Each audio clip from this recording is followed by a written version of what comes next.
It is a summation of more than 20 years of research on one subject, and that is why some people do so well in life, while so many more do not. And the first thing, let's talk about the magic word. The experts call it the most important word as far as the results we get from life are concerned in this or any other language, and that word is attitude. It is our attitude toward life which will determine life's attitude toward us. Let's face the fact honestly that we shape our own lives, and the shapes of them will be determined by our attitudes. A person with a poor attitude toward learning, for example, isn't going to learn much until he changes his attitude. If we take the attitude that we cannot do something, we generally won't do it. An attitude of failure will whip before we start. So we know then that what we receive from life, what we accomplish or fail to accomplish, is due in large measure to our overall attitude. William James of Harvard University put it this way: the greatest discovery of my generation is that human beings can alter their lives by altering their attitudes of mind. And isn't it wonderful that we have this measure of control?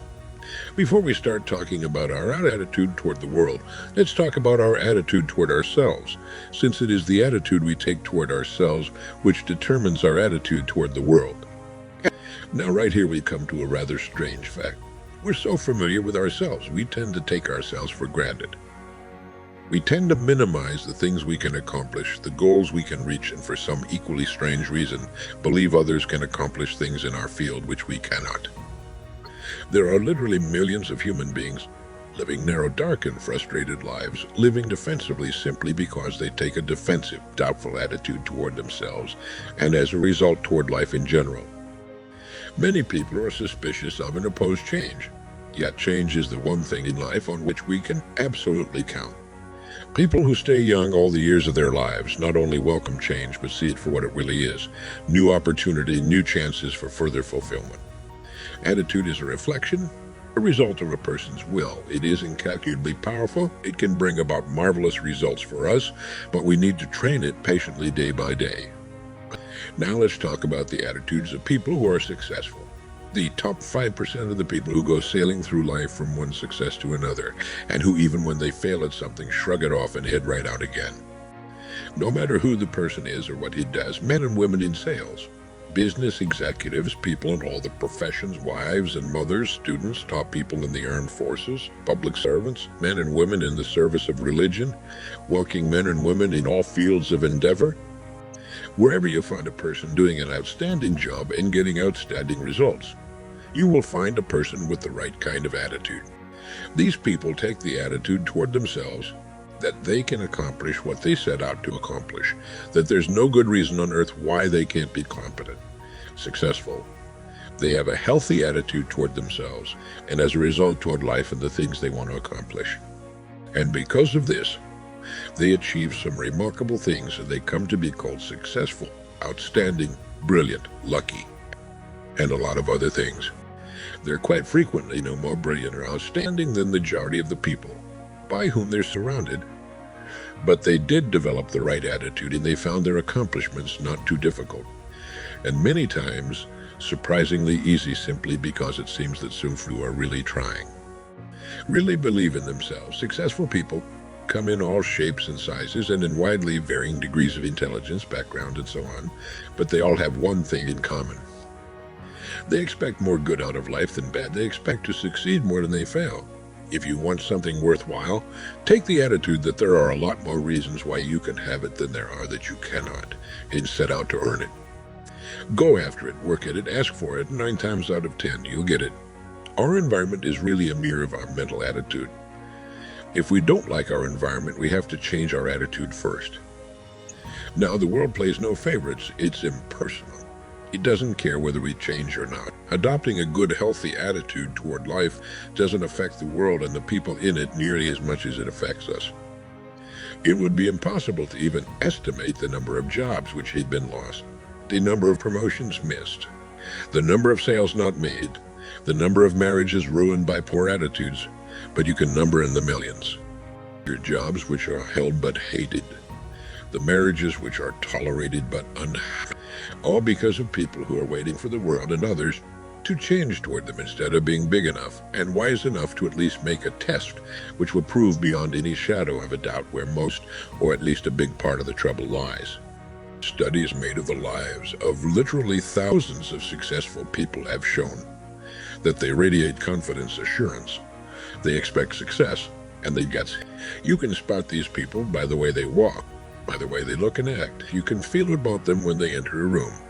They may be short and fat or tall and thin or any combination in between, but they have about them the attitude of success and the record of greener pastures. I'll get into this next statement, but right now I want you to realize, if you don't already, that in 5 years or less, you can get right to the top of the work you're now doing. I know this, but the important question here is, do you know this? The minute you do know it, you'll have this right attitude I'm talking about. The easiest and most effective means of forming a good attitude habit is to begin to act as though you have a good, positive, expectant attitude toward life. That's right. Begin right now to walk, act, and look as though you belong to this group. If you're already in the top 5%, you'll know what I mean. If you've never tried it, you'll be amazed at what happens. Actions trigger feelings just as feelings trigger actions. Now, let me tell you a little test you can make which will prove beyond any shadow of a doubt that a good attitude can change a person's life as dramatically as walking from a darkened room into the bright, clear light of day. Not long ago, I read a line which went, "Life is dull only to dull people." This is true, but it also could have read, "Life is interesting only to interesting people," or "Life is successful only to successful people." And what I'm trying to say is that you must first become mentally, from an attitude standpoint, that which you wish to achieve. A famous restaurateur was being interviewed by a reporter who asked, "When did you become successful?" He replied, "I was successful when I was sleeping on park benches because I knew what I wanted to do and that I would do it." In short, his attitude had been one of success, of expecting success long before the material, the tangible rewards of success had been earned. We'll get into this particular phase of Led the Field in record number 3, A Worthy Destination. But for now, remember that a person must act, and because of these things, feel successful before the success he seeks can come. Chances are you know people who seem to be what others call lucky. All kinds of good and wonderful things seem to happen to them, and they give the impression of happily sailing through life, having a wonderful time, and getting more accomplished in a year than most people do in 5. This has been figured out fairly scientifically, and if anyone will conscientiously go about the test I'm going to recommend and stay with it every day for the next 30 days without fail, that person can join this small, happy, and extremely productive group of people. They'll find themselves becoming lucky, as they say, and most of their problems will pretty well take care of themselves. Of this you can be sure. The results will be nothing short of amazing. How? It makes no difference how good a person's attitude has been in the past. Anything can be improved upon, and it's the small refinements upon something already good that... Here's the test for the next 30 days. Act toward the world, everything, and everyone with whom you come in contact with the attitude which represents the kind of results you want to achieve. That is, if the result you want is more success in what you're doing, act as though you are already in possession of the success you seek. If you want others to treat you with admiration and respect, treat others with admiration and respect first. Have you ever stopped to think of this? Every human being on earth is the most important human being on earth as far as he or she is concerned. You may never get anyone to admit it, but it's a fact. So for the next 30 days, treat every person with whom you come in contact as the most important person on earth, remembering as you do so that as far as that person is concerned, he is now the reason. I say treating everyone in this fashion is mainly because this is the way human beings ought to treat each other, and because it will help you form a habit that will bring you amazing and delightful results for the rest of your life.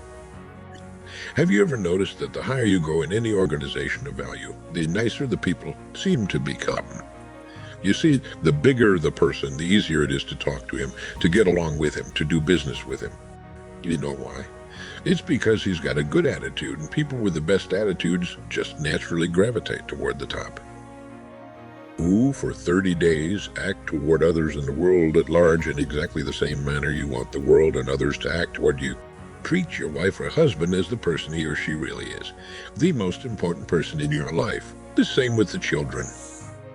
Carry out into the world each morning for 30 days the kind of attitude you would have if you were the most successful human being on earth, and notice how it quickly develops into an habitual attitude. When a person does this, he should realize he has already placed himself on the road to what he seeks. He is right now in the top 5% of the people in this or any other country. He has prepared the ground and planted the seed. He has made of himself a magnet, an embodiment of that which he seeks. Before metal can be cast into a desired shape, the mold, the expectant receptacle, must first be fashioned. Before a building can be erected, the excavation must be made and the foundation laid. Before a person can achieve the kind of life he wants, he must become that kind of individual. He must think, act, talk, walk, and conduct himself in all of his affairs as would the person he wishes to become. He is then actually that person, and the things that person would have and do would naturally come to him almost immediately. A change would be noticed. Irritations that used to frustrate and annoy disappear. When some less informed individual gives you a bad time, stay on the track. When someone cuts in front of you with his car or acts in any other manner that shows his ignorance and lack of courtesy, don't permit yourself to drop to his level.